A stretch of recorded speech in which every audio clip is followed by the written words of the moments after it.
नमस्कार दोस्तों। तो कैसे हैं आप सब लोग। आशा करता हूं कि आप सभी ठीक होंगे और अपने परिवार के साथ स्वस्थ होंगे। दोस्तों, जब कभी भी भारत की भूतिया जगहों की, घोस्ट टाउन की बारी आती है, तब उनमें एक नाम भानगढ़ सबसे आगे रहता है। दोस्तों, भानगढ़ का किला अकबर के सेनापति मान सिंह द्वारा बनाया गया था। उसने इस किले का निर्माण अपने छोटे भाई माधो सिंह के लिए किया था।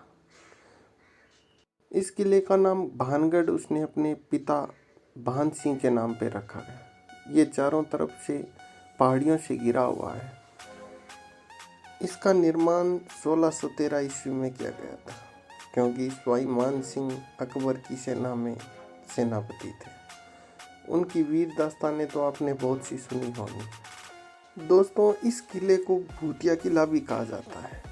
स्थानीय निवासियों के अनुसार यहाँ पे आत्माओं का पहरा है, क्योंकि जो लोग यहाँ से जाते हैं, जाके बताते हैं, तो उनमें से बहुत से लोग ये भी कहते हैं कि वहाँ पे कुछ अदृश्य शक्तियों का साया है। दोस्तों, ये किला बहुत बड़ी बड़ी दीवारों से घिरा हुआ है।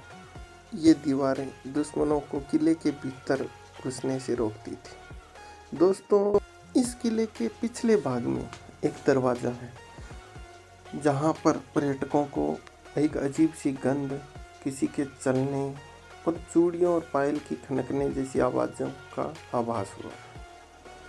ऐसा लगता है कि जैसे पर्यटकों को यहाँ आने से कोई रोकना चाहता हो।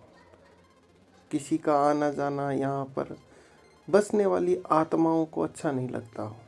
दोस्तों, ये किला भी कभी आबाद था। यहाँ पे राजाओं का शासन हुआ करता था। यहाँ पे लोग रहते थे। लेकिन ऐसा क्या हुआ जो ये किला खंडर में तब्दील हो गया। यहाँ पे आत्माओं का डेरा हो गया। दोस्तों, पुरातत्व सर्वेक्षण विभाग भानगढ़ ने भी इस किले के अंदर सूर्य उगने से पहले और सूर्य अस्त होने के बाद में आने जाने से मनाही कर रखी है।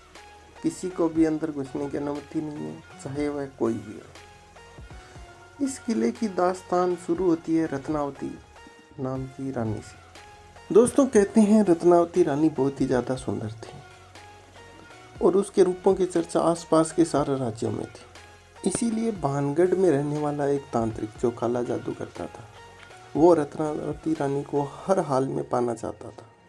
लेकिन जब लाख कोशिश करने के बाद भी उसका यह मकसद पूरा न हुआ, तो उसने एक तेल पर काला जादू करके उस तेल को रानी तक पहुंचवा दिया।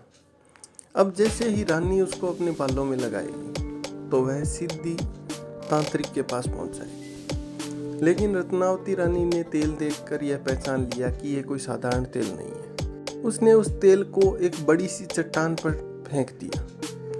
जो तेल चट्टान पर बिखरा, तो फलस्वरूप चट्टान उड़कर तांत्रिक के पास जाने लगी। जब तांत्रिक ने दूर से देखा, तो उसे ऐसा लगा कि रत्नावती रानी चट्टान पर बैठकर उसके पास आ रही है। लेकिन वह सच नहीं था। जैसे ही चट्टान तांत्रिक के ऊपर गिरी, तांत्रिक मर गया। लेकिन मरने से पहले उसने ये श्राप दिया कि भानगढ़ के किले में जो भी रह रहा है, उनकी एक एक करके सबकी मृत्यु हो जाएगी। और उसके कहे अनुसार भानगढ़ में एक बहुत ही भयंकर युद्ध हुआ, जिसके कारण पूरा भानगढ़ तहस नहस हो गया। यहाँ पे रहने वालों की मृत्यु हुई, कुछ लोग भाग गए तो कुछ लोग मारे गए। इसके बाद मरने वालों की आत्माएं अभी भी यहाँ जिंदा हैं। दोस्तों, भारत सरकार और भारत सर्वेक्षण विभाग ने भी यहाँ किले के अंदर रात को जाने से मनाही कर रखी है, इसलिए यहाँ पे कोई नहीं जाता।